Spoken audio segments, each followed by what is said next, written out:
Hey guys, my name is Jen Hersh. I'm one of the Corrective Exercise Specialists here at Crossroads Chiropractic and Wellness. If you've been following our videos for a while, you're probably getting a little tired of this intro. If you're not, and this is your first video with us, hi, I'm Jen. I never know how to introduce these things, so we're just gonna get straight to it. Today, what we're doing is we're going over protocol or examples of protocol for corrective exercise clients that are needing to increase toe and foot mobility. Now, why are toe and foot mobility important, you ask, right? Well, there's a lot of different reasons. And one of the things that we always address here in corrective exercise is entire kinetic chain connection, right? If you don't have a good connection with the ground, then your hips aren't going to move properly. If we don't have a good connection with the ground, well, then our knees aren't going to do what they're supposed to, right? And if our hips are out of alignment, our shoulders are out of alignment, that whole thing.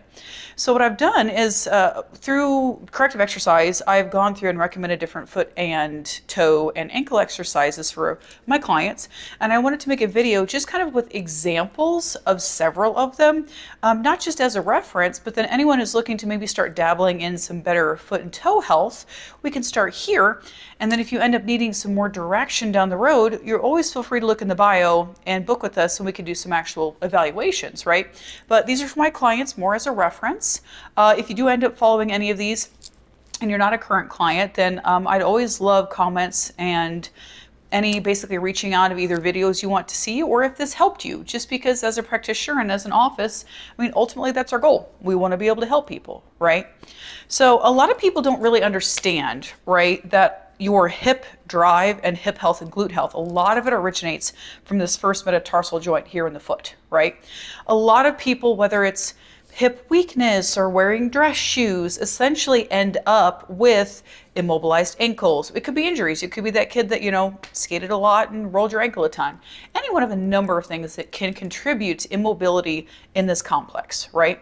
If we don't have good fascial connection, our feet don't glide the way they're supposed to. So essentially our absorption doesn't work properly in our system, puts more pressure on the knees, puts more pressures on the hips. As we know, it all starts with the ground, right? Now, this being the case, what we want to always do is look at this as a multi-layered approach, right? So I'm going to show a little bit of stretching, I'm going to show some myofascial release, and I'm going to go ahead and show some stretches and some activations. Any number of combinations of those are going to be kind of according to what you're going through.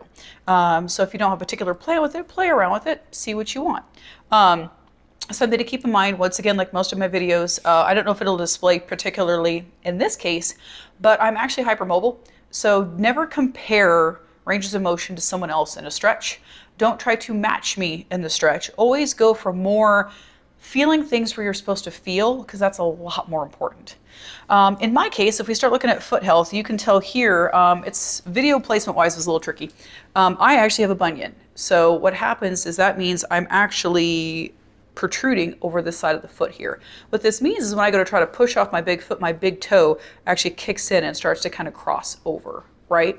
So if we know that this big toe is the driving force of the foot and the basically hip complex, we want to make sure that that is in as much of alignment as we can, right?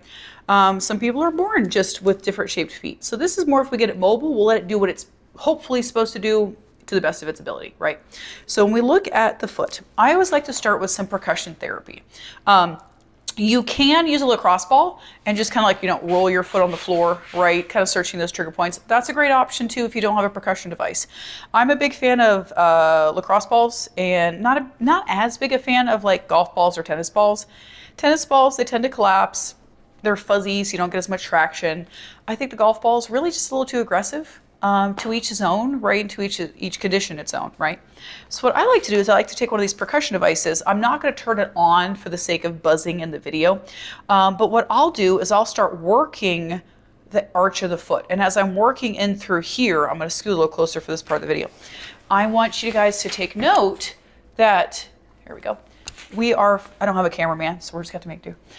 We're going to use this percussion along underneath the big part of this metatarsal here, and along in the arch. So as I'm doing that, I'm trying to kind of like stretch my big toes and relax, stretch my big toes and relax. You can also go through and use it very gently. So with percussion devices, it's better to just kind of let it set there and bring heat to the area than it is to try to dig in and dig out the knots. That's most of the time to be too aggressive.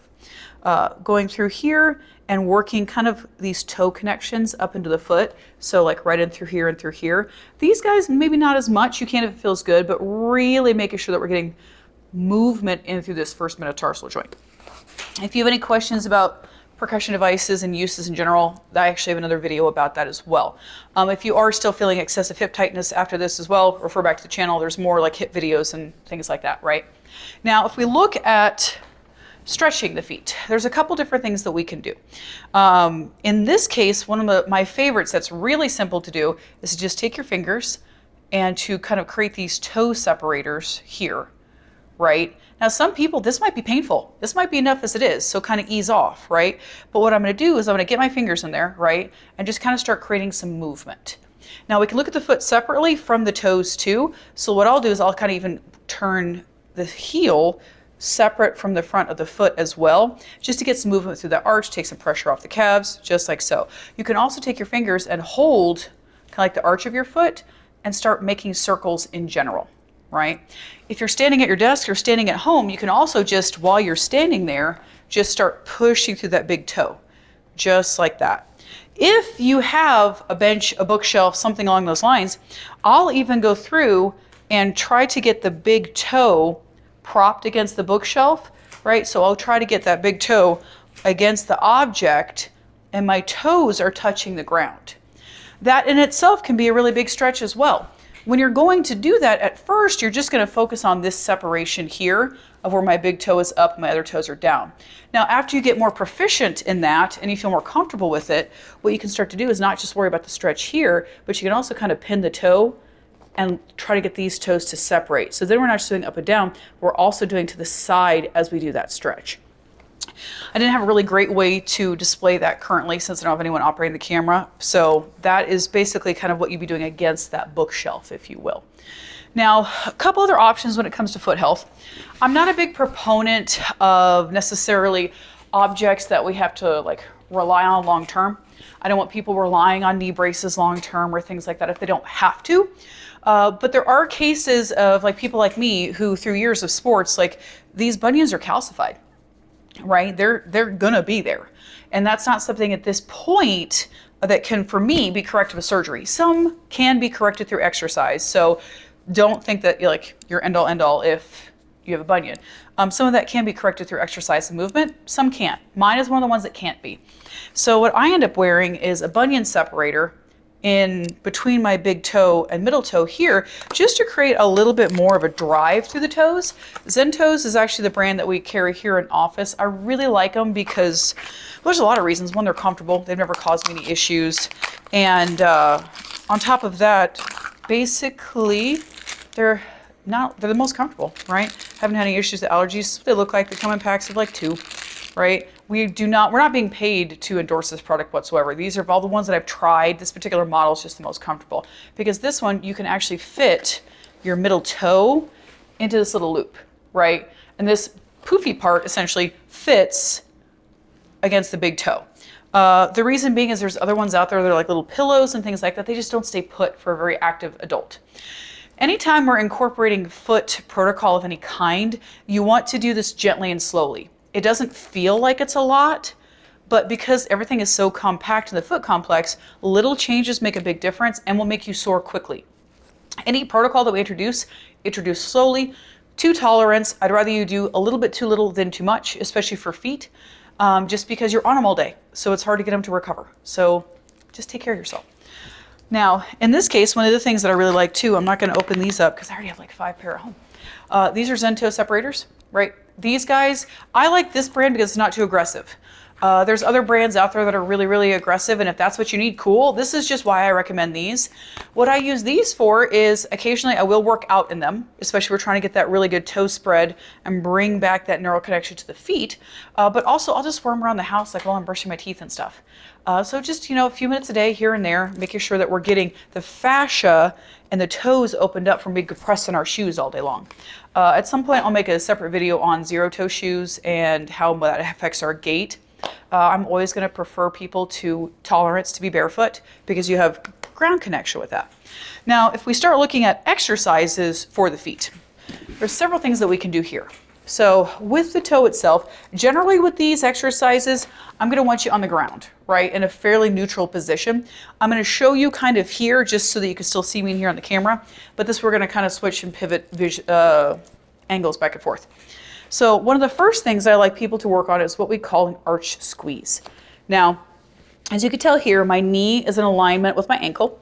And what I'm doing is I'm attempting to squeeze the arch of my foot. So my toes are not doing this action. It's like a string is pulling up the arch and putting it back down.